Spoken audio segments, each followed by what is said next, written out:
How to make TikTok videos. If you find this video helpful, be sure to drop a like and subscribe. It's very easy to go ahead and do this. So open up TikTok. By default, you're going to be on your For You page or your home page. So if you want to make a video, press the plus icon at the bottom in the middle. Then I can either take a photo or a video or anything, or I can go to my camera roll on the bottom left. Let's say I wanted to get something from here. What I've got to do is find whichever video it is. So let's say in my instance, it's this one right here, or maybe it's this one.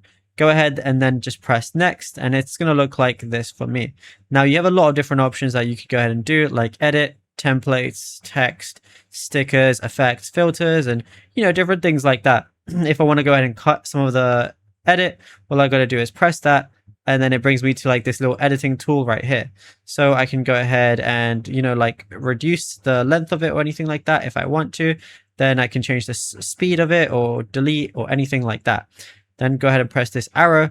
And now once I'm in here, I can see a lot of different things. If I'm ready to post, just add a description. You can add a hashtag or at anything, put a location if you want to. Then you can change the privacy settings and everyone can view this post right now, which is public, or you can switch to friends or only you. Then all you can do is just go ahead and press post on the bottom and you'll be good to go.